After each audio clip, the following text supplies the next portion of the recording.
taking time from your busy schedules. I'm sure some of you are at work, multitasking, and also attending this webinar today. So we want to thank you so much for that. By way of introduction, my name is Mejuri Mapongwana. I am part of the business development team with the Victoria Falls Stock Exchange, and I'll be the moderator for today's webinar. So probably just a few housekeeping rules before we start. May we all make sure that our cameras and audios are muted at all times to avoid distraction during the webinar. We'll only be allowed to unmute during the question and answer session that we're going to do at the end of all three presentations. So anyone who has questions during the presentations, you can post your questions in the chat box, and we will then unpack them at the end of all three presentations. So without wasting much of your time, today we have three presenters lined up. And our very first presenter is Sandra Munyoro. Sandra holds a Bachelor of Commerce honors degree in Banking and Investment Management from the National University of Science and Technology.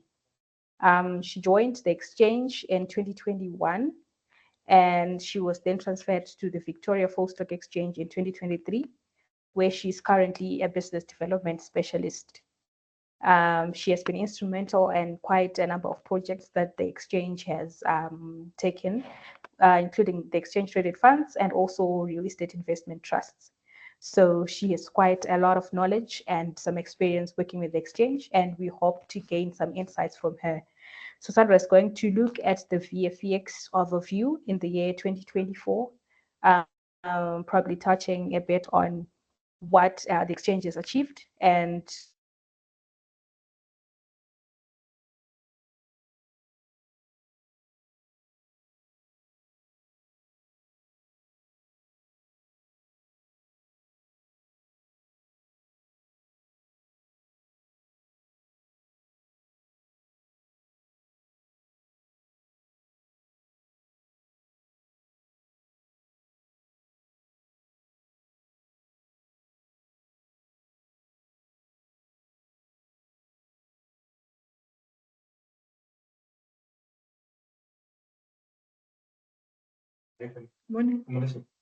No, nothing.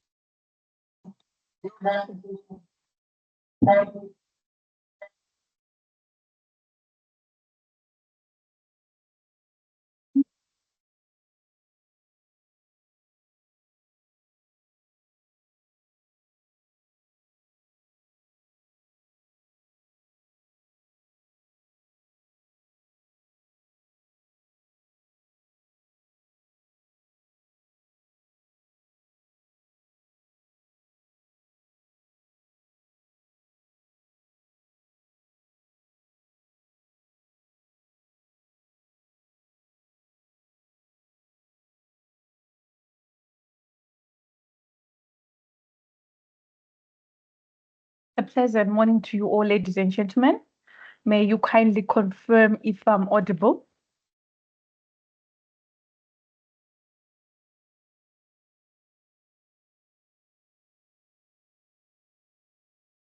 Yes, you are, Sandra. All right, thank you very much. So thank you so much, Meju, for that introduction. And thank you, ladies and gentlemen, for attending this webinar today. So without wasting much of your time, I'll go straight to my presentation. So I'll mainly be looking at the VFX highlights for the year 2024. So to begin with, I'll start with just an introduction for the benefit of those perhaps who might not be too sure what the VFX is all about, or what does the VFX do, or who exactly is the VFX. So I'll just briefly give introduction of the VFX. After that, I'll also look at the opportunities that are offered by VFX. These are your investment opportunities. Thirdly, I'll also look at how do you access information on the VFX. And then fourthly, I'll look at how do you participate on VFX. Last but not least, I'll look at the key highlights that happened in the year 2024. So The Victoria Falls Stock Exchange is a wholly owned subsidiary of the Zimbabwe Stock Exchange, and the VFX was established to kickstart the Offshore Financial Services Center, which is earmarked to be in the Special Economic Zone in Victoria Falls. So the Victoria Falls Stock Exchange was launched in the year 2020. So its key objective is to facilitate long-term capital raising for companies, as well as offering secondary market securities trading and issuer regulation services. So I think most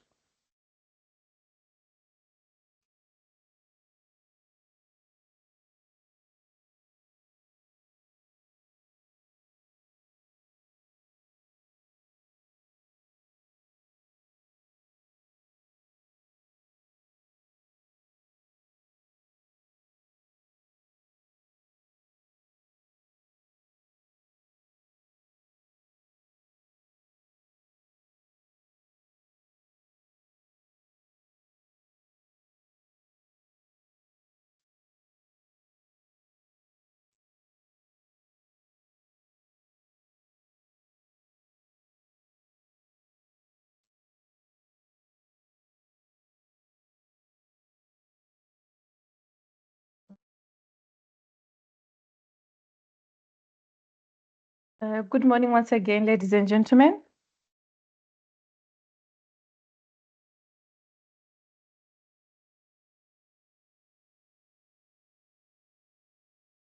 Kindly confirm if you can now see my screen. Yes, we can see your screen. Also confirm that I am audible. On my side, you're loud and clear. All right. Apologies for the mishap earlier. So I'll be taking you through a presentation on the highlights of the VFX during the year 2024. And then this is how I'm going to unpack the presentation. First off, I'll start with an introduction in terms of what the VFX is, or who the VFX is, and what the VFX does. Secondly, I'll also look at the opportunities for investment that are offered by the Victoria Falls Stock Exchange. Thirdly, we'll look at how do you access information on the Victoria Falls Stock Exchange. Fourthly, we'll also look at how do you participate on the Victoria Falls Stock Exchange. Last but not least, we'll look at the highlights, the major highlights that happened on the VFX in the year 2024. So the VFX is a wholly owned subsidiary of the Zimbabwe Stock Exchange, and it was established to kickstart the Offshore Financial Services Center, which is earmarked for the Special Economic Zone in Victoria Falls. The Victoria Falls Stock Exchange itself was launched in the year 2020, and its mandate or its key objective is to facilitate long-term capital raising. That is capital raising for companies that are trading on the exchange, as well as offering secondary market securities trading. So secondary market securities trading is mostly what most of us participate in. That is in the buying and selling of companies that are listed on the Victoria Falls Stock Exchange. And our third but also important is issuer regulation services, where we will be regulating these issuers or these companies that are trading on the exchange. In terms of opportunities that are offered on the VFX, so the VFX offers opportunities to list and trade any of the following instruments. So in terms of our rules, we're allowed to trade shares, which is is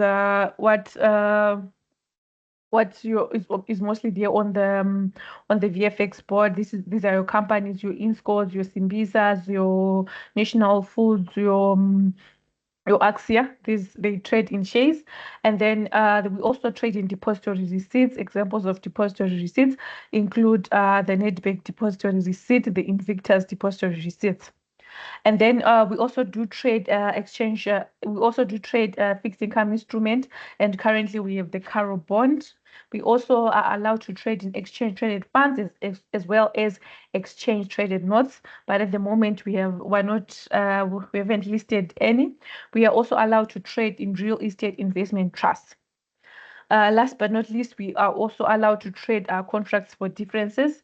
So contracts for differences are currently being done through a broker, VCG Markets, and it's done through a platform that they offer through Meta. In terms of the listed securities, the total listed securities at the moment, VFX is 16. Those 16 TOFA equity instruments, 3 are depository receipts, and 1 fixed income instrument.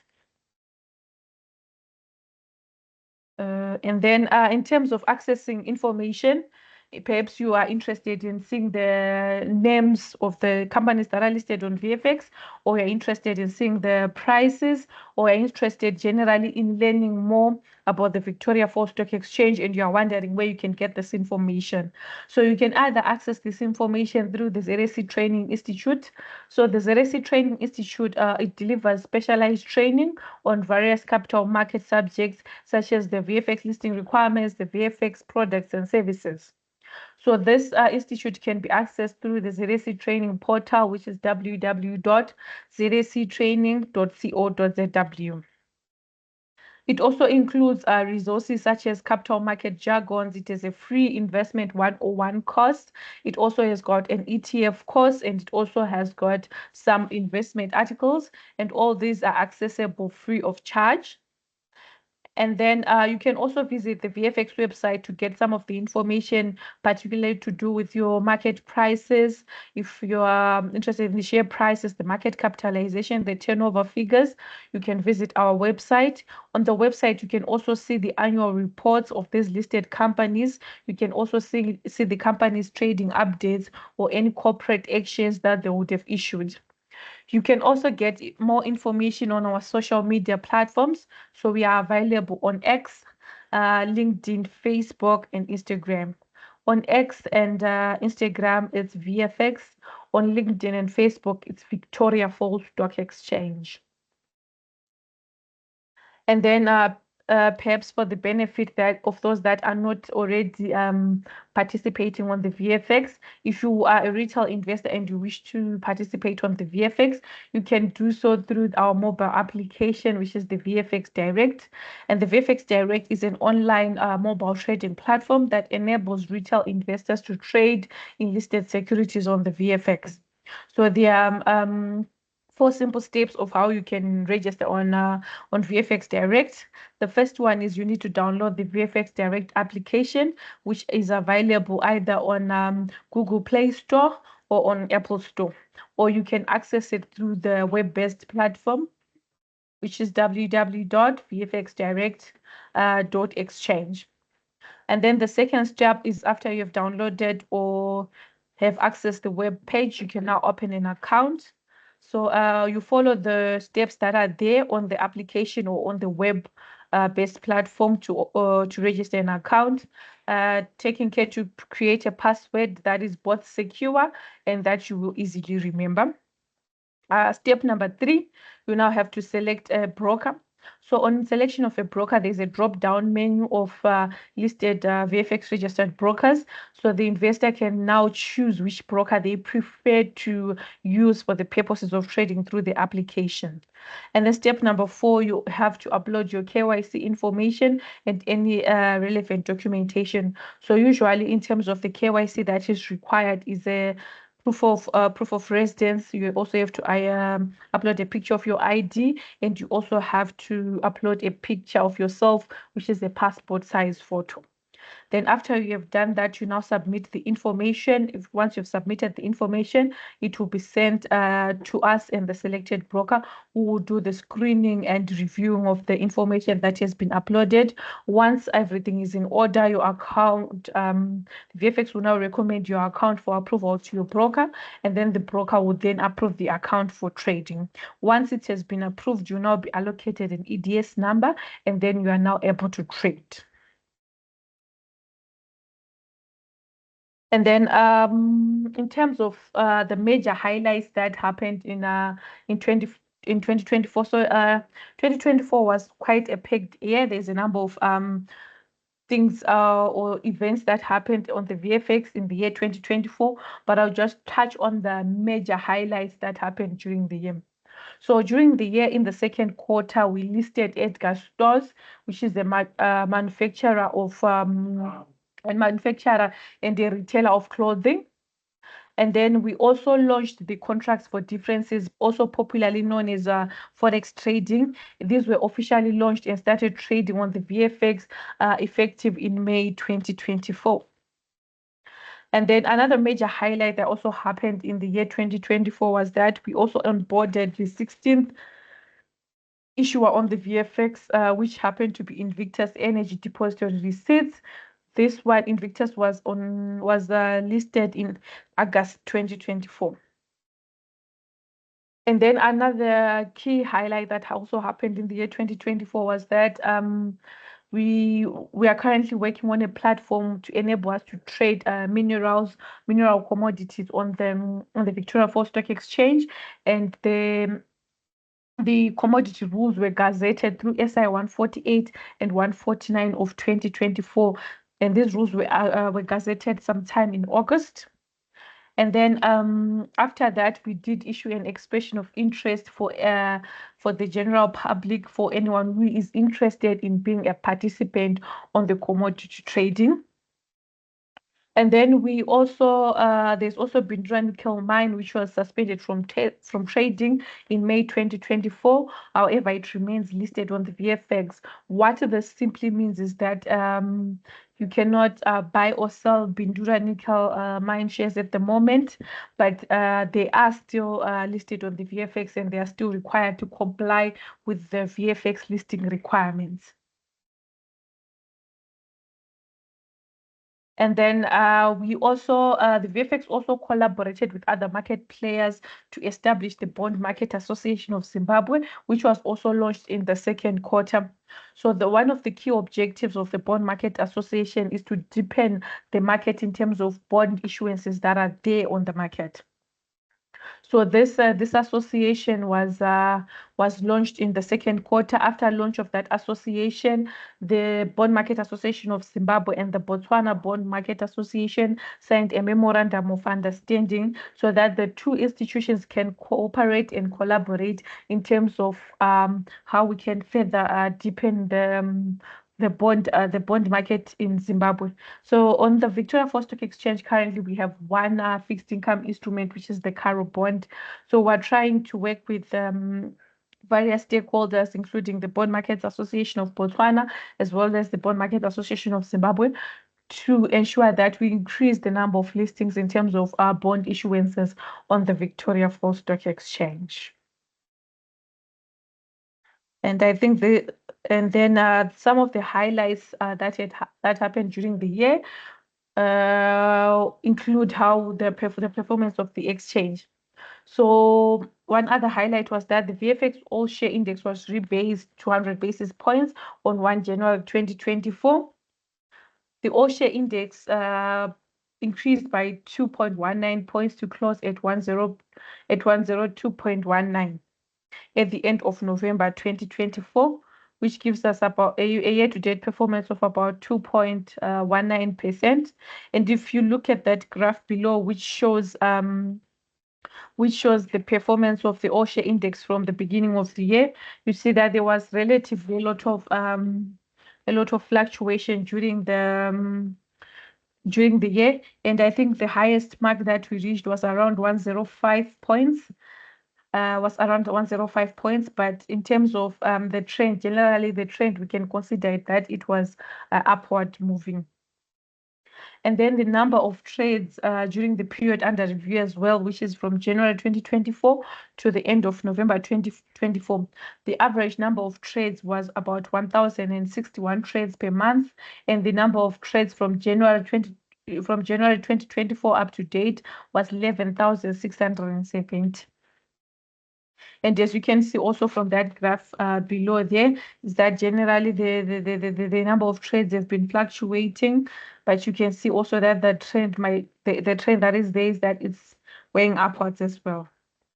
And then the third metric was the market capitalization. So the market capitalization in November 2024 reached about USD 1.3 billion. USD 1.3 billion. This was mainly due to the addition of new counters and the improved liquidity on the market. As you also have seen that the number of trades on the exchange were relatively increasing, as well as the number of issuances. We've onboarded 2 new issuers on the platform. This also contributed to the increase in terms of the market capitalization. So below there, you also see the graph of the market capitalization from January 2024 to November 2024. And as you can see, as shown in that graph, the market capitalization, the 1.3 billion was probably one of the highest marks that we reached during the year 2024. And I think this brings me to the end of my presentation. Thank you, ladies and gentlemen, for listening. Back to you, Marjorie.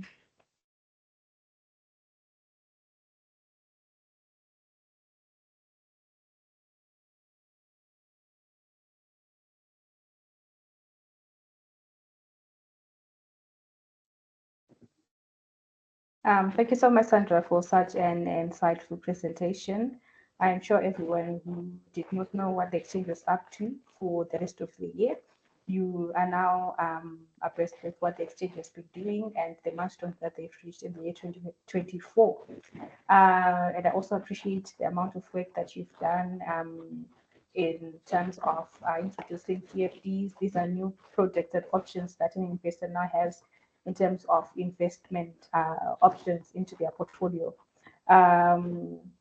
And I also appreciate the work that you've done on the debt markets, the commodities. I'm sure it's going to unpack a lot of opportunities in 2025 for the investors. In addition to the social media platforms that Sandra talked about, we also have a WhatsApp channel.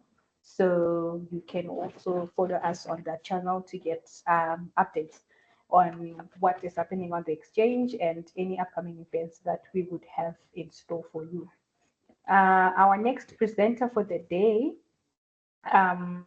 is also a capital market practitioner. His name is George Chirwa. George holds a bachelor's degree in economics from Middle State University. He's currently a student pursuing a master's degree in finance and investment management from the University of Zimbabwe. He's an equities trader and researcher with EFE Securities, one of our licensed securities brokers. So George is going to focus on the performance of individual counters on the exchange in the year 2024 so that you have an appreciation of how each stock was performing on the exchange. So over to you, George.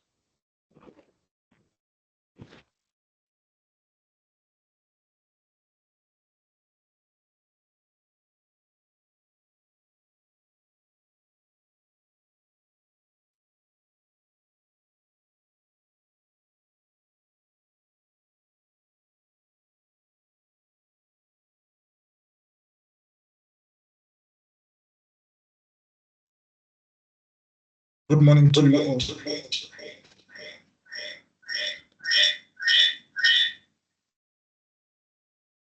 Good morning to you all. George. We can hear you. All right, thank you very much. Well, today I'll just be taking you through how the counters on the VFEX traded and how they participated. I'll also just add on their fundamental performances so that maybe we can see the color of how our market is performing and the B-subs and also the strides we've made to make the market a better place for everyone, where one can be able to raise capital and investors can be able to participate freely. So that is it. So before I jump further into my presentation, I saw that it is it was commendable for me to start by giving you a recap about the economic environment that we're trading in, as they have a major impact with how our stocks and everything, what happens on the market performs. So just taking you through, we'll start with the regional and the world economic performance. Starting with the regional, with the global performance, we saw global economies, they continue to be stable at around 3.2%. Well, coming from the pandemic period, we saw economy starting to reboot, central banks trying to maintain inflation given the printing which happened during the COVID period.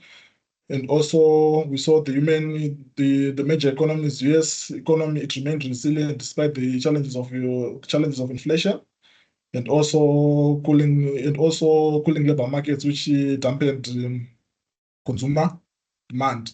Then going forward, we also saw the issue of China is expected to grow by 4.8% in the year 2024, with the growth mainly coming from exports and also increasing consumer disposable income. Then gold, it remains bullish. The issue of gold, you will see that it will filter in some of the companies which we trade on the exchange. With gold, it remains bullish due to factors of wars that are happening in Russia, also global tensions. Then turning to the sub-Saharan economy, we saw that the sub-Saharan economy is expected to grow by 3.6%, stable coming from 2023, which is 3.6, and expected to grow by 4.2% going into 2025. The sub-Saharan economy, we've already mentioned that it is expected to stay at 3.6%. Inflation, we've seen many nations, they've seen their inflation dropping. Per capita GDP is expected to grow by 1%. However, the sub-Saharan economies, they continue to be affected by extreme weather events. We saw in the year under review, three of the nations in the Southern Africa declaring state of the national disasters due to droughts experienced in the 2023-24 cropping season. Then also most of the nations, they also continue to be affected by public debt distress. The nature of the debts and all in our economies, they remain a challenge in terms of the performance. Then going forward, we look into the Zimbabwean economy. As you can see, it's a bit bright and a bit dark given the challenges and also the goods which we anticipate. So we saw the economy being affected by softening into international commodity prices, and also the economy was also affected by inflationary pressures, where we saw toward the run-up to the SADC summit, government issued more money to the economy for capital projects affecting inflation. Then also electricity challenges. I think everyone knows about this issue. Then going forward, we had issues of exchange rate depreciation, where we saw there was introduction of the ZiG. Coming from the introduction of the ZiG, there was also an issue of the ZWL, which was affected. Then just to get a glimpse of what we are talking about, from the beginning of the year to April, we were using the ZWL, which depreciated by 72%. And it seems like the pressure was too mounting for the monetary authorities, which prompted the government to introduce the ZiG. However, after the introduction of the ZiG, we saw that the exchange rate gap between the auction and the auction rate and the parallel market rate, it continued to grow. With some instances during the months under review, we saw that the gap ranging between 40 to 50%. So that prompted the monetary authorities again to devalue the official rate from 13.99 to 24.88 in September as they tried to close on the gap. However, given that the nature of inflation is mainly more of exchange rate driven, we saw the inflation also going up, also being the scenario also being further exacerbated by the issue of the SADC demand for more money, where government issued more money. However, in terms of banking interest rate corridors, they remained nearly the same. As you can see from this graph, looking at the parallel exchange rate, it is the one which you see when there's a movement in the parallel exchange rate, it tends to show that a movement in inflation is also going to happen given the nature of our economy, which is highly informal. Looking into the fiscal position, the government collected around roughly 62.4 billion in the 9 months to September. Expenditure also for the 9 months, it also stood at 66.5 billion, resulting in a budget deficit of 4.1 billion. However, the issue of debt, again, it remains a challenge to the economy, where we saw the stock in the economy standing at US 2.1 billion. Foreign currency receipts, they also rose by 9.5% to 6.2 billion, with mainly driven by increased diaspora remittances. And also, we saw a marginal increase in capital capacity utilization growing from 51 to 52.2%. That was a gain by marginal points. Then looking into the VFX performance, I think we have just run through you how the companies performed before we go into their actual performance on the market. Starting with the Axia, so it was affected. Revenue fell by 5% to 103.8 million. However, margin they grew by 2% to 61% million. They had an operating profit of 119.6 million, and they closed the year with a strong cash position of 8.7 million. We will continue to look into Axia segments with the TV sales. It contributes 36% of their revenue, but TV sales revenue grew by 2% to 7.2 million.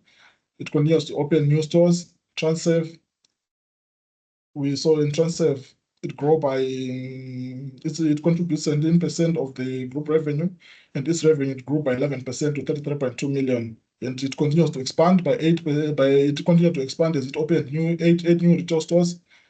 Therefore, it intends to curtail competition in the market. Looking into DGA Africa, which contributes 47% of the group's revenue, it was mainly affected by strategic restructuring in the group. We also saw the Zimbabwean revenue going down by 23%, Zambia by 11%, Malawi by 9%. The group, we saw it to take on different strategic initiatives like restructuring of DGA, focus on retail network expansions with new stores being planned, then also production improvement at Restapedic with 47% increase. And we've also saw that they've introduced solar to capture the market of solar demand given the energy deficiency which you have in the nation. However, the issue of currency, it continues to be a challenge in the market which it trades with the Zambian kwacha. It depreciated by 37% against the US dollar. Also the Malawian kwacha depreciating by 69% against the US dollar, and the Zimbabwean currency, it continues to depreciate. And it also shows it is a gap of 54% between the auction and the parallel rate, showing that pricing in their stores, it remains a challenge. Moving into one of the next counters, we had African Sun, which recorded a revenue growth of 24%, and it had a year-to-date revenue increase of 18% in Q3. Then it declared a dividend of 0.02 US cents, and also it continues to issue out good dividends. Then in terms of occupants, it seems like that COVID is now down, and the hotel business, I think, is now booming up, and we continue to see the trend going forward into 2025. Then the occupancy, it increased by 53%. Domestic market contributes 1% of room nights. Then international arrivals, they increased by 26%. They increased by 3 percentage points from 26 to 29%. Then also in the under review, we saw the counter. it first issued a questionnaire to say that they intended to sell the Beitbridge Express Hotel and the Crescent Hotel. We saw that questionnaire being withdrawn, and also now issuing a circular to say that they now intend to sell the Monomtapa Hotel in a bid to spare capital injection in other projects. Then also on a sad note, we also saw one of the counters which trade on the VFEX being suspended, Ventura. It applied for a voluntary suspension from trading in its shares, given that one of its major subsidiaries, Trojan Mine, was placed under reconstruction in terms of the State Indebted Insolvent Companies Act. Then going forward, with Caledonia, it has been doing well with the gold being bullish. It continues to edge on that, and we believe the company is on a path to continue growing. We saw revenue for the quarter being 46.9 million, and for the 9 months being 135.5 million. Gross profit, it had a gross profit of 19.3 million, up from 14.1 in Q3 2023. Then the company, we saw it also issuing a statement to say they'll be paying quarterly dividends of 14 cents per every quarter. Then it also disposed one of its solar plants for a management agreement where 12.2 megawatts for 22.35 million. Then also looking into Caledonia, we also see it that efficiency continues to be one of its strengths, seeing that mine cost per ounce reducing from 915 to 906, and also gold prices, they continue to go up, growing from 18% to 2.3. Gold price is increasing by 18% to 2.3 to $2,300 per ounce. When we look into Edgar's, it's a company which moved from the ZSC to the VFX, where they moved there, and we saw that its revenue declined by 15.4% to 16.1. Profit before tax, it increased by 169% to 0.16. Retail units sold the decrease by 22.4 to 0.85, with the decrease mainly attributable to the drought, where consumer disposable income was very low. However, we cannot dismiss the issue of competition, where people popularly call them Marana. They are offering too much, that they are becoming too competitive to the company. Then costs also for the year, they declined by 8%. However, we saw the company resuscitating one of its manufacturing plants in Bulawayo Carousel, where they revamped all the equipment there at a investment cost of around 1 million, with the new news coming in that the new investment, they've now reached 1.8 million, and they also continue to expand their store networks. We're introducing the Ascot Bulawayo store, then 3 new jet stores, a new jet store in Harare. Then they also opened 3 express stores. These are stores which are meant to cater for the targeting the low-income segment. And also the group continues to thrive on credit sales, which make the credit sales, which make send down to 73% of their total sales. Going further, we look into first cap, where they recorded a profit after tax of 11.5 million, which was of $11.5 million US, and 155 million, a 168% increase in terms of in ZiG. Then also total deposits, they stood at 137.1 million, a 12.5 increase from December. Foreign currency deposits, they stand at 83%. Then also their NPL ratio, we saw it decreasing from 8 to 3%, showing signs of efficiency in terms of recovering issued out loans. Then also looking into some exciting news, the company will secured new credit lines of $20 million from Afrexim Bank, and also 15 million from AFDB. Looking into Inspo, company continues to make strides to be the second $1 billion company in Zimbabwe, with its revenue growing by 13% to 19.1 million. Operating profit coming in at 86 million, which was a 46% increase. It continues also to pay good dividends. Then the total investment for the year, it was 2.7 million. However, the company continues to be affected by the issue of currency. Seems like most of the companies trading on the VFX, they continue to be affected by the issue of currency volatility and also the issue of drought. It had also an impact on their financials, given that they imported some raw materials very expensive. Looking into Simbisa, we saw that the group had a total revenue grew by 6%. Also, gross profit, it was 161, and also the gross profit margin growing up by 1.04 percentage points to 56.4%. And also the group, it continues to be aggressive in terms of expansion, where we saw them open 64 new stores, also a total of 601 counter operators, making the company to have 601 company operated counters. However, the issue of currency depreciation, it also continues to affect the company in some of the markets it operates. And in Kenya, we saw there was a 15% decline in depreciation in currency, followed by an appreciation. But however, we saw they reported that the ZiG devaluation of the ZWL depreciating by 243 before introduction of ZiG. It made costing very challenging to them. Also, the issue of electricity remains a challenge to the group. Looking into Sitco, the new results which have come in, but we hadn't prepared them. Then revenue, it rose by 14% to 118 million. Profit after tax, it grew by 17%. The group continues to be anchored by performance in the East African markets. Then it also faces challenges of El Nino, inflation, high interest rates, and currency depreciation. Looking in Padenga, it's also one of the companies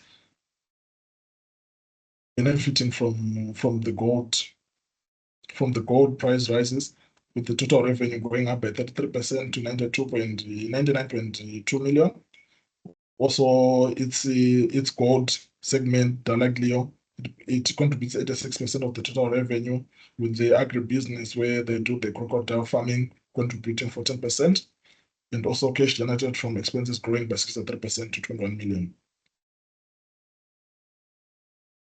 And they also revamped their mining segment machinery. We saw them introducing new mining machinery there, which has increased the plant throughput.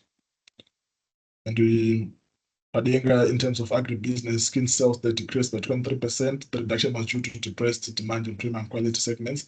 However, also contract volumes, which contribute 91% of the group revenue, they fell by of the segment revenue fell by 16%. Looking into National Foods, however, on a sad note, it issued a circular that it intends to delist from the exchange. Revenue, it grew by 5% year on year. Then the operating profit growing by 4% to 24.3. It is also a good dividend payer, with it declaring a total dividend of US$6.7 for the year. It also introduced new product lines in the under review, as we have mentioned that the group intends to delist from the VFX. Then we've mentioned this. Looking into the VFX, like the previous presenters highlighted, that the market, it was in the March of that active, with the recording a gain of 2.19% from January to end of November. So, however, when we look into the market, into discounters, there's a mismatch in terms of valuation and also the fundamental performance of these counters, making most of the counters rather undervalued. We saw, looking into the gainers of the year, the top gainer was the First Capital, growing by 155%, Padenga growing by 11.44%. Then Bindura, before it was suspended, it had grown by 10.62%. Then National Foods, it grew by 8.82%. Looking into the losers, Zemplo was the major loser, losing 59.60%. Citgo International losing 41.84%. African Sun, losing 23.31%, and AXA losing 11.50%. In terms of volumes traded, volumes grew by 152% to 303 million, and also value traded, it grew by 41% to 37 million traded in the 11 months. Also, the top volume drivers for the year were Zimplo, claiming the biggest chunk of 31%, followed by African Sun and the First Capital, then followed by Insco 11%, then Simbisa 9%, and Axia 7%. In terms of value, we saw Insco claiming the larger chunk of 40%, Simbisa claiming 25%, and Padenga 8%. In terms of foreign activity was mainly skewed on the sell side, with the foreigners mainly disposing stocks that they hold, with the major stocks being traded by foreigners being Insco and Simbisa on the VFX. Then in terms of market capitalization, we saw Westprop remains the biggest company on the bourse by market capitalization, claiming 25%. Then also looking into Insco, it claims 22%. Then Simbisa, it claims 14%. Also Padenga, it claims 8%, on the same note with the National Foods. In terms of market capitalization, we from the graph here, one can actually see that there was a jump in the second to third quarter, with that mainly being attributable to the listing of Edgar's, and also nearly in the third quarter again, we saw another jump, mainly being attributable to listing of Invictus Depository Receipts. Then on the bond market, the Karo mining bond, it recorded no trading activity in the year under review. Then in conclusion, we go to the VFX. In conclusion, the VFX market, we believe it's a baby which is growing, and it has more exciting products which are coming. And as these new products come to the market, they will offer, they're likely to offer options, more options to the investors on where to put their money. As more options come, we believe that the liquidity will be there, and we also expect to see valuation of the undervalued counters correct a market correction. Then also the VFX, looking into it again, we saw that most of the counters, like as we have highlighted, they have strong USD cash generating capacity. Most of the counters, again, they pay good dividend payouts. Then also looking into on the VFX, the businesses, they have resilient business model, demonstrating sustainable growth prospects. Then also the issue of ongoing new listings, we expect the movement of diaspora capital or of Bridgeford coming in as the diaspora capital on the VFX. Then, however, looking at the VFX, the macroeconomic policy consistency, they've dampened trading, where we've seen people, they say the macroeconomic environment, it remains inconsistent. Therefore, we've seen a lot of investors, they've taken a wait and see approach, and also some, they've also cited the issue of suspended counters being Old Mutual and PPC. Then there's also the issue of limited USD liquidity in the market, where retail investor and foreign investor is not coming into the market, as alluded by the issue of policy inconsistencies, have led to undervaluation of across most listed securities on the exchange. But however, going forward, as more counters come into the market, we believe that valuations should change, and also a market correction should go up. When the market cap at current levels, it is not correct, as most of these counters, they are valued at half or a third of their actual value. So we expect that to change in the coming year. Thank you very much.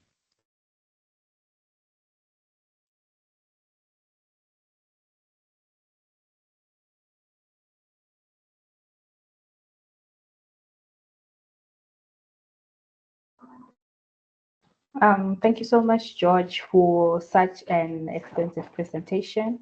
I think it was very much packed. I also like the approach that you used in starting to explore the economic environment. I think most retail investors are not aware of how the ultimate macroeconomic environment really affects their investments on the stock exchange. because ultimately an exchange is a function of the whole economy, because the exchange is made up of companies that are operating in this economic environment, and if there's anything that is affecting their business, in turn it affects your investment on the exchange, because it's now eating on the profits of the company that you invested in. Ultimately, you might likely not get a dividend because the economic environment itself is not positively contributing to the companies that you are invested in. So thank you so much for giving us an extensive view on things from the economic side locally, on a continental point of view, and also on an international point of view. So our next presenter for the day is Simbarashe Mangwendeza. Simba is a holder of an economics degree. He's also pursuing his charter in financial analysis, and he passed his level 2. So hopefully very soon he will have his charter. He also has a certification in Python career and data tracking. He is a member of the Investment Professional Association of Zimbabwe and a judge member of the Financial Gazette Top Company Survey. In terms of experience in the investment market, he has 13 years of experience under his belt. He started his journey as a research analyst at Old Mutual Investment Group. He was an economic analyst and research analyst at Old Mutual Securities. He was also a senior associate of research and at Agribus Research Services before he moved to First Mutual Wealth as a senior investment analyst. And he's still with that company, but he was subsequently promoted to a fund manager. And he currently supervises the research function of First Mutual Group. He was also the mentor of the National University of Science and Technology winning team on the very first CFA research challenge that was done in Zimbabwe. With all the education and experience that I've explained, he still is doing more and is pursuing a data science certificate for investment professionals from the CFA Institute. So Simba is going to be looking at portfolio evaluation and probably assist investors on how you can look at your portfolio and see how it performed during the year, not just looking at the straightforward fundamentals, like just seeing if your share price was going up. So it's going to do a more technical review of how you can then look into your portfolio to see if you've been gaining or making losses on your portfolio, and how you can try to optimize your portfolios for the ultimate gain that you can make from trading on the exchange. So over to you, Simba.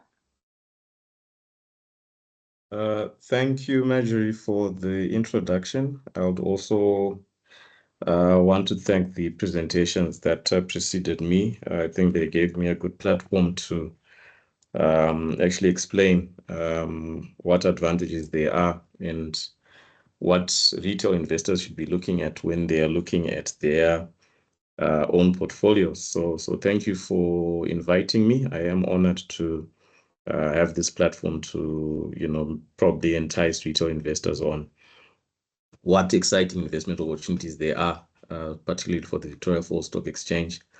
So before I proceed, maybe you could just confirm if you can see my presentation slide. I've just tried to beam it.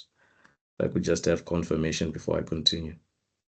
Yes, I can confirm. I can see it. The audience might want to confirm by putting messages in the chat box if you can see the presentation.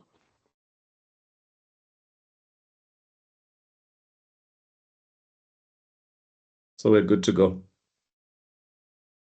Yes, we can. Okay.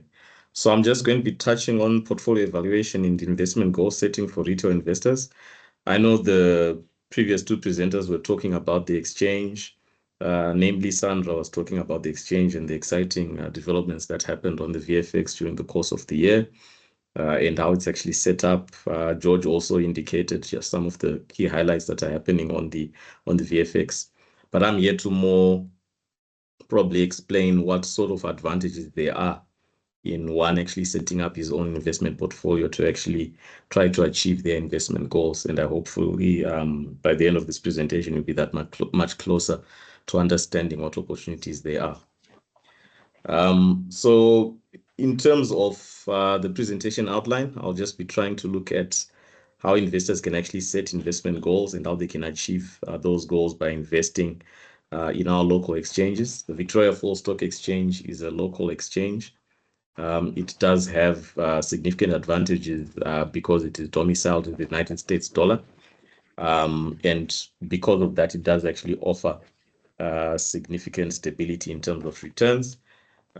Just from the point of view of even looking at some of our other investments that are domiciled in the local currency. So it really does apply to some of the investment advice that I'll be giving in this presentation. And hopefully we can take one or two things from the US dollar investment, which is the VFEX. So what is portfolio evaluation and goal setting? So any investor, before you actually invest, you really need to know what you're investing for. Investment is an area where you put your money into a certain asset, and based on the type of risk that you're taking, you actually achieve an investment reward at the end of the day. So key to that is clarity of purpose, which means you need to know why you're actually investing. You know, they say that if you don't have a destination, any path will do. So you really need to know what you're trying to achieve when you're actually investing.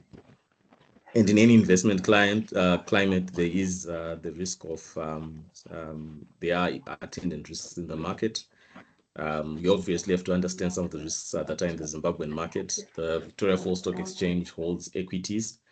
And as it holds equities, I think you have to also be quite aware that equities are amongst some of the most riskiest assets that you can invest in globally.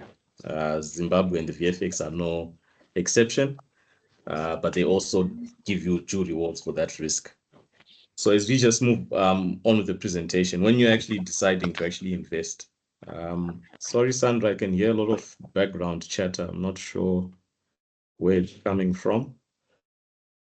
Maybe you could just ensure that everybody's mics are muted.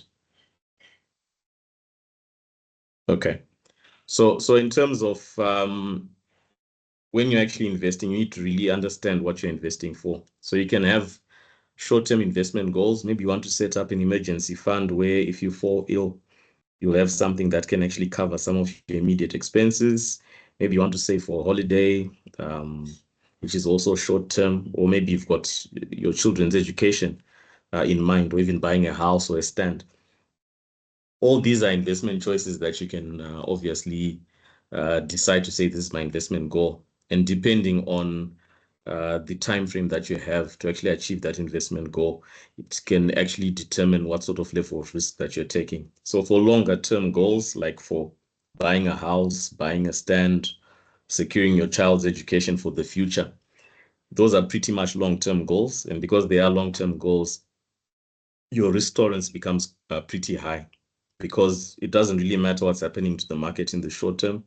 Your investment goal is more outward looking into the future. And by then, you'd have probably achieved significant positive returns to actually compensate for whatever fluctuations are happening in the market. Short-term goals, which is where you're trying to look at investments that don't have too much downside. There are companies on the VFX that can offer that sort of investment option for you. These are largely your blue chip companies. I think George was talking about companies like your InScores, for example, which really trade quite fairly well on the VFX, and they don't have a lot of downside. They actually pay a very good dividend, and over the long term, they're going to grow. So those are some of the companies that you might want to invest in when you've got extremely short-term goals, and then take more risks in other companies that obviously have more volatility, which is the upward downward movement in the share price, but it can actually offer you more aggressive returns. So understanding and investing in defining those investment goals is actually quite a key consideration when you're deciding to invest on the Victoria Falls Stock Exchange. You have to be very smart when you're setting some of these goals. Have a number that you're targeting and work backwards. you'll find that if you're investing, you know, the potential benefits, particularly for the VFX, which is US dollar domiciled, is compared to somebody who's putting their money under the mattress, you've got the added advantage of dividend income and capital appreciation of the share price, which I'll highlight later in the slides as well.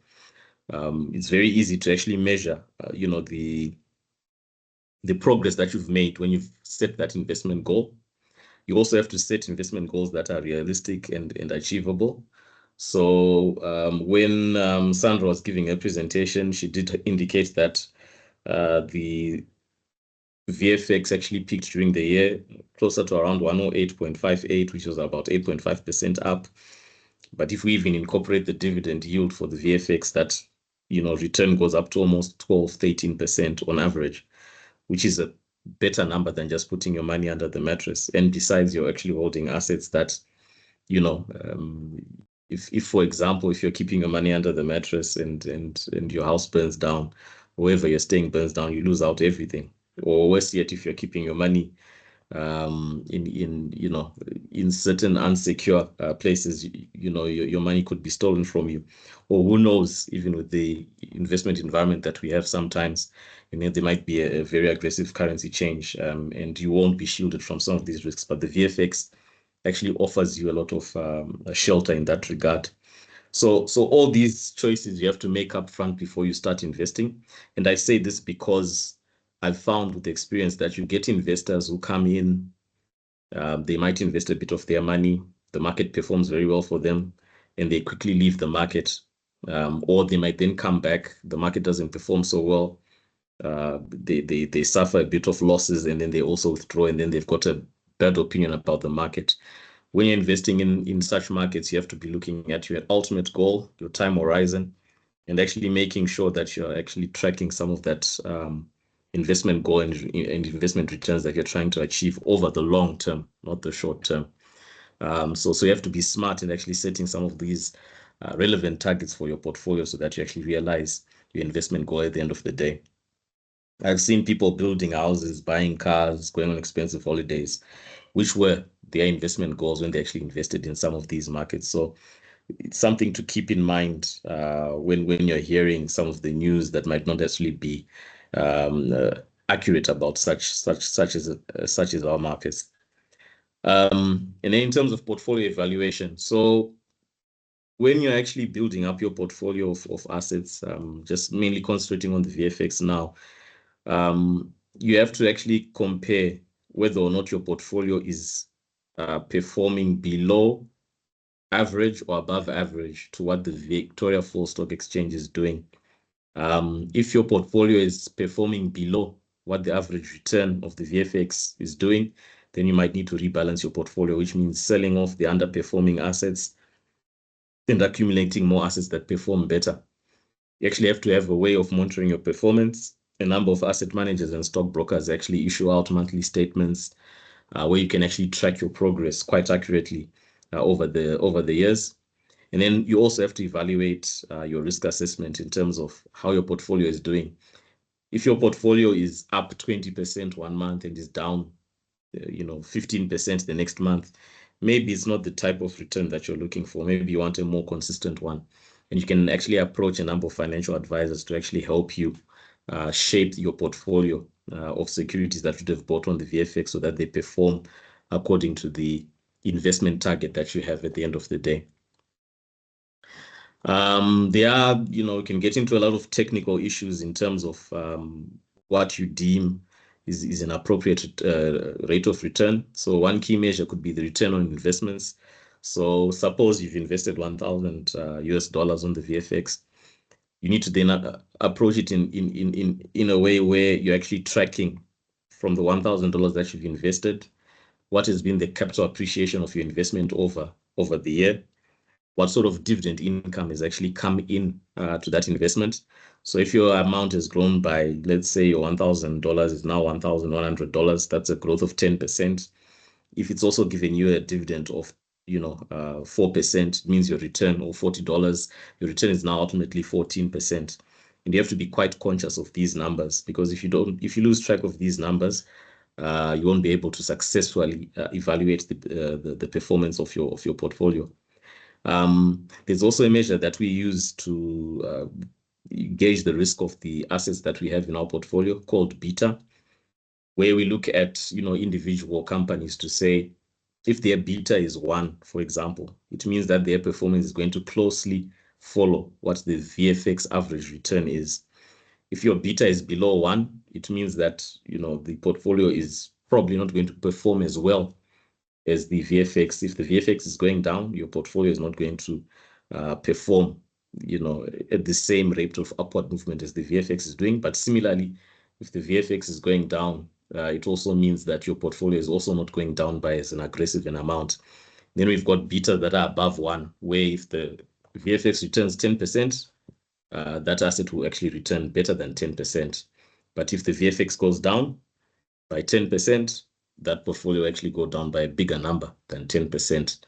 And there are a number of ways where you can actually evaluate whether or not your portfolio is performing adequately. We've got issues like the Sharpe ratio, which where you look at a certain benchmark. Your benchmark could be US dollar inflation, to see whether or not your portfolio is giving you, right now the Zimbabwe inflation is at 3.3% year on year.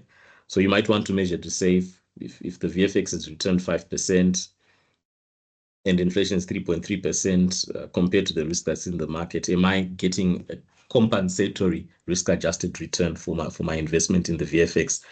And there's a whole wealth of books and lectures even on YouTube on the Sharpe ratio as a way to measure risk-adjusted returns. But all I'm saying at the end of the day is you need to be aware of what sort of metrics that you're going to be using to evaluate your portfolio, and consistent dedication and routine and discipline to your investment portfolio will start to pay dividends in the future years. It's not enough to be in it with $100 and out when the portfolio goes up by $20.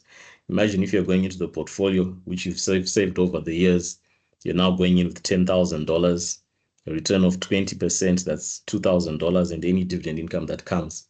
So it's something that you can mothball and build into a very successful investment portfolio for yourself, and it can actually start to serve you well. I know of investors who've done their homework, and right now their living expenses are fully catered for by their portfolio investment. So it's something to aspire to as well.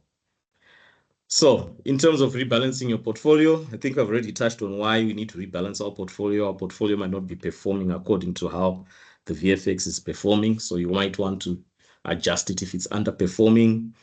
How do you rebalance your portfolio? Some of those investment metrics I've been talking about, your betas, your alpha. If a number of your portfolios is underperforming, maybe you need to include securities that have a higher beta so that your portfolio starts to also perform more aggressively on the upside. And when to rebalance, you could rebalance your portfolio every quarter, just so that you're also in line with what the VFX might be doing, as an example. And the decision to rebalance is also affected by the liquidity conditions of the market. But what you need to do at the end of the day is to ensure that on a year-on-year basis, your portfolio doesn't underperform what the market is actually doing as a minimum barometer target. So as you build your portfolio, obviously, as I highlighted with some of the metrics that we discussed in the slides, like your beta, for example, having a very high beta means that you've got a very high risk in your portfolio. And having a very low beta, a beta below 1, means your portfolio is actually quite a low risk. There are many measures of risk that are quite technical. You've got your variances and your standard deviations, but I won't go too much into that. What I'll just say is that if your portfolio is significantly outperforming or significantly underperforming the average of the VFX, it can actually gauge to see where your portfolio lies in. If it's significantly outperforming, which is a good thing, but it's also a risky portfolio because when the market starts going south, that portfolio also collapses quite aggressively. And if your portfolio is not performing as good as the VFX, like for example, if the VFX is up 10% and your portfolio is down 5%, that portfolio is also a very highly risky portfolio because it's significantly underperforming, and chances are as you go forward that portfolio will not do good for you in the future, and you need to rebalance your portfolio accordingly.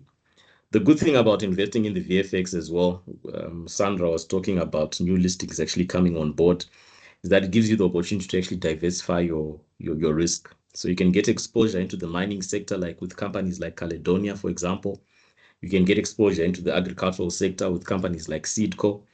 Like we know for now, we're going to have a very, started going to be a successful 2024-2025 season. You might make a bet to say Seedco will sell more seeds this season, as farmers are going to be sufficiently funded as we go into the 2025 agricultural season as a bet, for example, and you can get more exposure into that asset class. You can get even exposure into the tourist sector through African Sun, which is listed also on the VFX. George did highlight significant revenue growth numbers, strong cash flow positions from that company, and a good dividend payout ratio as well. So it might be something that you can look at. You can make active bets on the VFX just based on how you actually see the economy is actually performing, and diversify your portfolio accordingly as we go into 2025. Personally, it's something that I do every year. I try to identify a sector where I think will have the most significant outperformance. And then I also try to find a security that is the most underpriced in that sector. And that will be my high risk company as I go into 2025 as part of my portfolio. Just something as an idea as you look into some of your investment options on the VFX.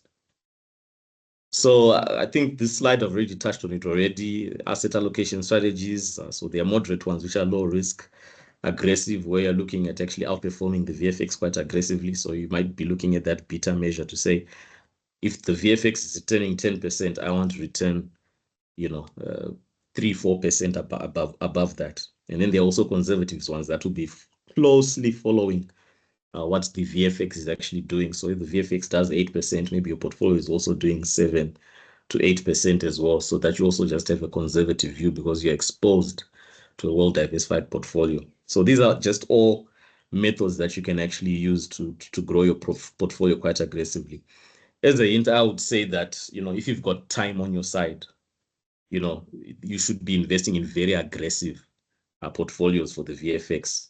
And if you don't have time on your side, then maybe a moderate of a conservative portfolio will do for you quite well. But I think for a lot of our young investors, an aggressive portfolio will serve them quite well. This table here just shows the performance of the VFX up to 25 November 2024. So we do monitor the market quite closely, and we've made a few active bets ourselves in the market. So you see for African Sun this year, didn't do so well. So capital price, negative 21%, dividend yield, 2.7%. So it's down 18%. But as we go into 2025, it might be the best company to actually buy, because with such a low price, it means that you've got very good headway in terms of making aggressive capital returns in the following year. And then the star performer for the year is First Capital Bank. So First Capital Bank started the year at 2 cents, is now at 5 cents. That's a return of 148%. And it also declared a very aggressive dividend, 12.6%, meaning it's, total return for the year is around 161%. So if you started the year with $1,000, you'd be well close to almost $2,700 as a gross return of your capital. I mean that's very aggressive, if you ask me. And then if you look at the market returns in total, so out of the 14 listed entities, 9 companies year to date were actually up, and only 5 had negative returns. So even if you had invested equally in all of these companies, you'd have an average net positive return for your portfolio. And for the ones who are more talented, who've been listening to their advisors, maybe the advisors told them to buy into First Capital, into Edgar's, into National Foods, into Padenga, your returns would be obviously above market. So slide is just trying to tell you from a practical perspective, had you invested in some of these companies, you'd be looking very good all the way to the bank as we close off the year. So maybe in summary for my presentation, the key takeaways, when you're investing, set clear and achievable investment goals. Equities are a risky asset class, but if you do your goal setting appropriately, they can be quite helpful for you to actually achieve your investment goal. Diversify your and manage your risk appropriately. So, like I said, every 3 months, look at your portfolio. Is it more aggressive than the VFX? Is it less aggressive? Are you happy with an aggressive portfolio? Are you unhappy with a low risk portfolio, and adjust your portfolio accordingly? And then also regularly evaluate your portfolio's performance. So I would do that every 3 months. Or for the more astute investor, some investors actually invest with a target price. So you look at your companies and you say, if I'm saying African Stan is at 4 cents and my target price is at 6 cents, has it reached that goal? If it's close to that goal, maybe you can actually take your profit, and that actually helps you grow your portfolio more aggressively. And then if you're not sure, seek professional advice. There are brokers, there are asset managers, even the School of YouTube for some of our younger retail investors, quite useful as well in terms of actually just educating yourself in terms of how to actually manage your portfolio. And then always rebalance your portfolio to maintain your desired asset allocation and risk preference, and assess your risk appetite as time goes on. Like I always say is, if you've got an investment horizon of 5-10 years, then your risk appetite should be significantly high, especially in Zimbabwe. But if your time for investment is lower than that, maybe you need to also take a conservative approach. So maybe I'll hand the floor back to Marjorie, but I think I'll proceed by way of questions. But thank you for allowing me this time to share the tidbits that I know about the market. So thank you.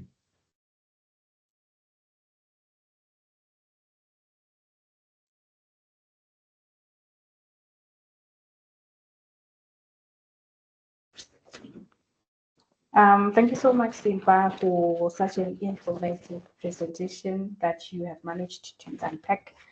I think just to reiterate on what you already said, it's important for you as an investor to have goals, because those goals are ultimately what's going to determine what securities you can invest in that match your investment goal. And yeah, like you said, it's not always the case that when you set your goal, you've seen the securities that you can invest in. It's not always the case that those securities are going to perform well. Sometimes some of them do not, and you go back to the drawing board, you rebalance your portfolio, and you take out those that are not doing good, and you invest more into those that are performing well according to your investment goals. So thank you so much for that extensive presentation. I believe at the beginning of the webinar, I had asked the audience if there's anyone who has a question, you can post it in the chat box. But from what I can see, there is no one who has posted any question. And when I was in school, my teachers always said, if there are no questions, it means that people either or yeah, and I now see there's something that has just been posted. Okay. So thank you so much, Tinashe, for those questions, because I was now wondering if we were talking to walls or what, or probably it was because the speakers left no stone unturned. But Tinashe has 3 questions. The first one being, given the revision to the special economic zone status in 2025 national budget, is there still a benefit for issuers to list on the VFEX? Probably this one I would take it to Sandra, if you can answer that for us.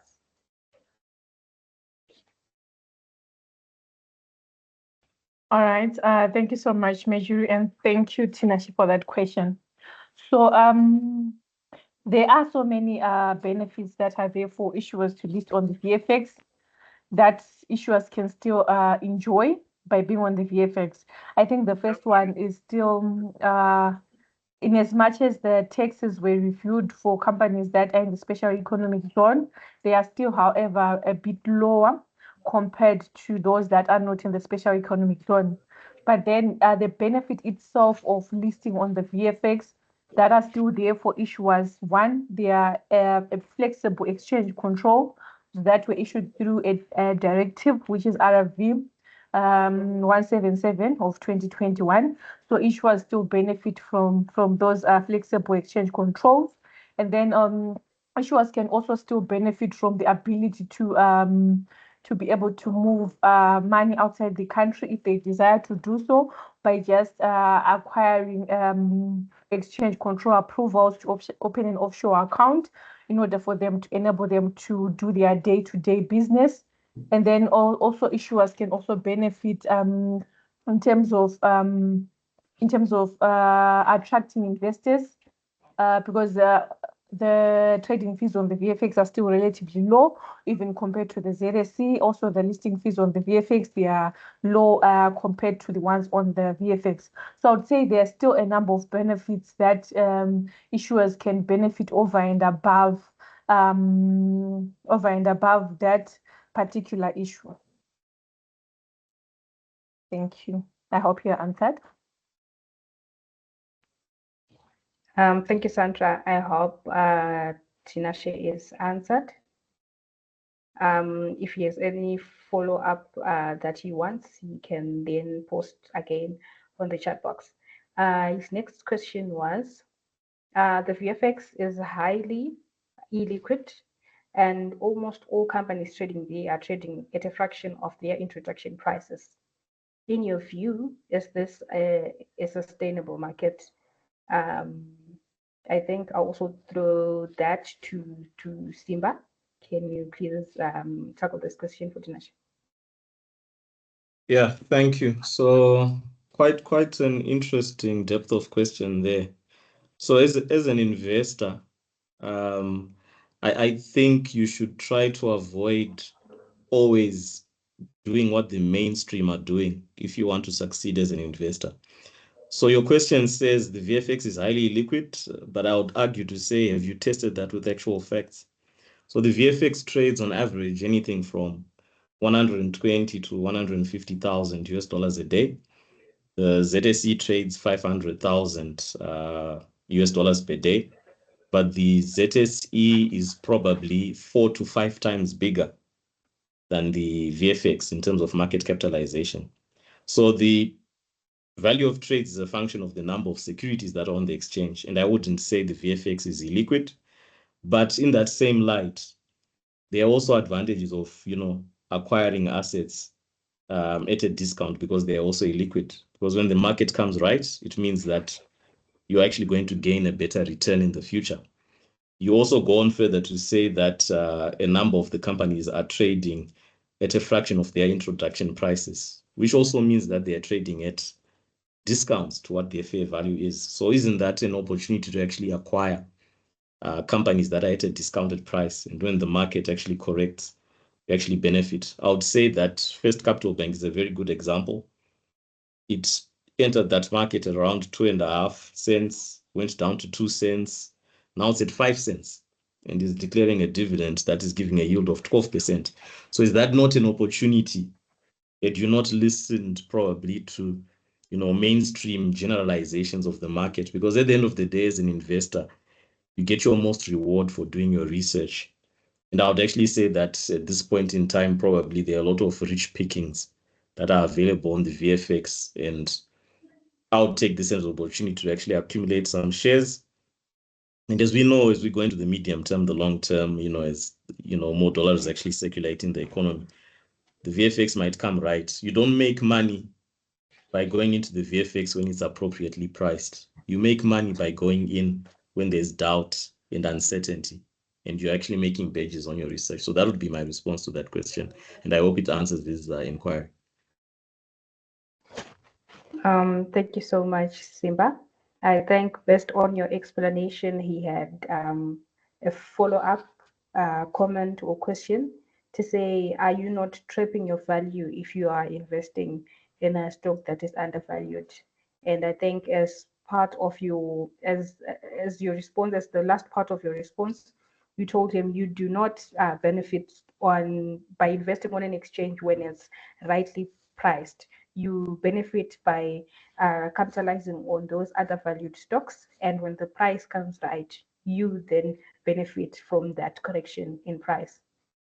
So I hope Tinashe is answered. His third question was 10 out of 14 companies listed on VFX migrated to ZSE and decimated its depth. Further, there has been any decent new listing on VFX, and National Foods are delisting. In your view, would you say the VFX is a success story? I think I would pose this question to Sandra.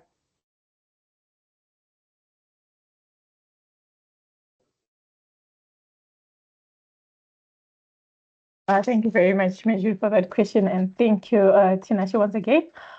So, obviously, I would obviously say VFX is a success story, but just to back that up, and I'll also throw the question to the analyst on the panel, just to highlight some of the important benefits that the VFX has brought to the issuers that did migrate to come on the VFX.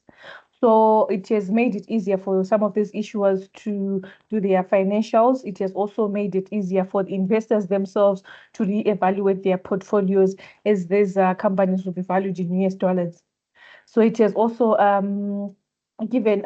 it has also exposed some of these companies to some foreign investments. They are on a foreign exchange, which is relatively flexible exchange controls. And also from our own perspective, would say that well, this is my opinion. I would say it is a success story in its own. However, I will just allow the analysts in the house to perhaps air their views as well.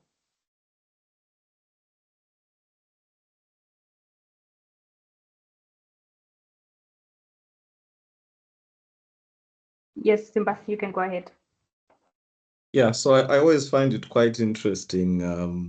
These lines, 10 out of 14 companies listed on the VFX migrated from the ZSE and decimated its depth. Further, there's not been any decent new listing on the VFX, and National Foods are delisting. In your view, would you say VFX is a success story? I would actually say that Caledonia is a decent listing on the VFX, so I'm not sure if that is necessarily accurate. I'm also aware that the exchange is working on a number of new listings, which are subject to regulatory approvals at the current point in time. So I wouldn't also say that this is the normal state of the VFX as we go forward. We've seen Nedbank ZDR as listing there as well as another security. And I'm also reasonably informed that there will be more listings that are going to be coming in. So it's to say that, yes, the kickoff for the VFX was the migration of companies from the ZSE to the VFX, but they did that because of the incentives that they're actually receiving. So I wouldn't say that's necessarily a bad thing. And then I would also say further in terms of decimation of depth, I'm not too sure again, given, some of these questions, I always say, do the numbers in terms of value for value. If the ZSE is trading a certain amount, what's the US dollar value of that? If the VFX is trading a certain value, what's the US dollar value of that? And then compare it with historic years when the economy was in boom, when the economy was retreating. Remember, we're in a drought here in 2024. So are you comparing like for like when you're saying the depth of the market has been decimated? I'm one to always revert back to the science of what the market is actually saying, because you can get very lost in just listening to the lingo that people are saying to the market. So I wouldn't say the VFX is not a success story. I would say it's actually a success story, and its story is not yet complete. I'm quite bullish when I look at the VFX in terms of the new securities that are coming on board, what it has done for some of our portfolios in terms of reducing risk and giving positive returns and US dollar dividend income. So yeah, my view is contrary to that. Maybe the one thing that I would say for the VFX as we go forward is I would really want to see less migrations from the ZSE and more other new listings like your Caledonias, like your Nedbanks, like your Invictus, like your Caro Bond, exchange traded funds. That's what I'm more looking to actually just increase the depth of the market. But yeah, I wouldn't say the story for the VFX has ended, and I wouldn't say that it's not a success. So those are my 2 cents to that debate. Thank you so much, Simba. I hope Tinashe is answered. I cannot see any further questions, meaning that my presenters probably has done justice to this webinar. And I hope everyone who was in here has gotten 1 or 2 things that they are going with. I'm seeing something that has just been posted. Let me just quickly go through it and see what Mthunzi has to say.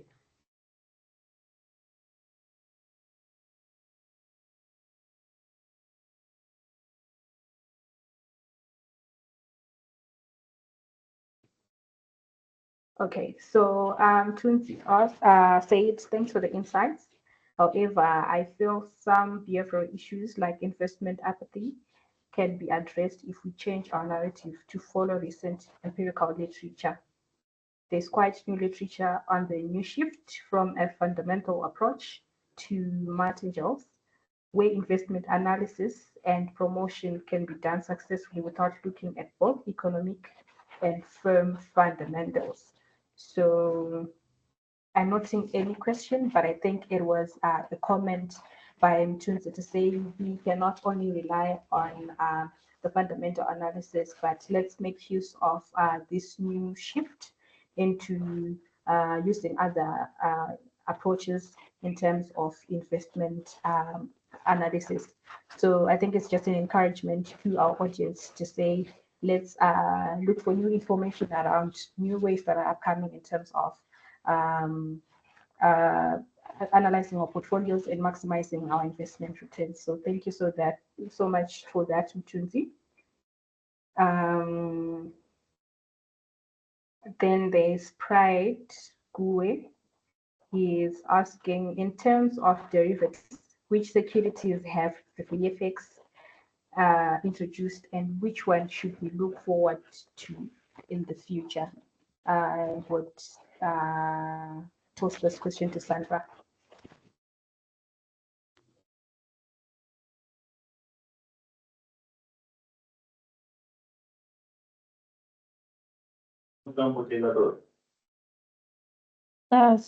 Is that question meant for me? Yes, Sandra, can you please unpack his asking if you have any derivatives that you have introduced or if there are any that we can look forward to in the future? So at the moment, there are no derivative instruments that are trading on the VFX. But however, in the coming year, we are hopeful that we might have. We are working on something, but it was still at the background where we're trying to put in a lot of work to see if we can introduce some derivatives on the market. But we're hopeful that perhaps we should see something in the coming year. Okay, thanks for that. I hope Pride has been answered. The next question is from Dylan Michael. He says, is it wise to buy shares on a whim? Let's say when you get paid, some of that money goes straight into shares without much analysis every month. I think I will give this question to our analyst.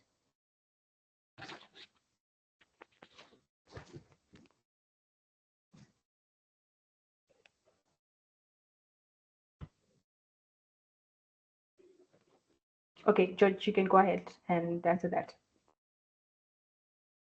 Hi, Dylan. Well, as Simba is highlighted to say, there should always be a plan to say, what are you trying to achieve? What is your plan? Is it long term? Is it medium term? Is it long term? So buying shares without going into analysis, you can end up buying an account which is overvalued. So my question is to say, in everything you are doing to get to know the counter you're getting into, know the specifics of the counter, because given the nature of our market, it's always changing on a daily basis. So you need to know what's happening. So from my view, it's not wise to buy shares without thorough analysis. Thank you. Thanks for that, George. And I think just to add on to what George has said, sometimes it's not you who has to go on paper and do the numbers yourself. Like Simba highlighted earlier, there are asset managers, your stockbrokers even can give you analysis of the counters that are on the exchange. You can quickly just go through the numbers and make a quick decision based on information that has been prepared by experts. So it's not necessarily you going on paper to do the calculations yourself. You can make use of information that your broker through their research department already has. And with your brokers, it's free of charge. Just give them a call, just send them an email, and they usually do even post these numbers, these statistics on their platforms for your consumption. So I hope that helps you, Dylan. I cannot see any more questions. I'm hoping that everyone has been answered satisfactorily. Thank you so much, everyone, for taking your time to join us today for this extensive webinar that we have planned for you. I hope you got one or two things to take away in terms of evaluating your portfolios that you had for the year 2024 and this new information that we've gotten. I hope it helps you in planning your investment goals for the year 2025 and making use of the information that we've gotten from some of the audience and our presenters. So I think this is the end of our webinar. As you can see, our webinar was focusing on equities and the debt that is listed on our exchange. So tomorrow we are going to have a CFDs training. We will post the flyer on our social media platforms this afternoon. You can then join on that webinar and get to know more about CFDs trading. So thank you so much, everyone, for joining us today. This video was being recorded, so we are going to post it on our YouTube channel, and we'll send the link to you guys so that you can go back and revisit some of the areas that we presented on that you might need further clarification. So we'll send you the link just after the video has been uploaded on our YouTube channel. So thank you so much once again for being with us today, and happy holidays. Thank you.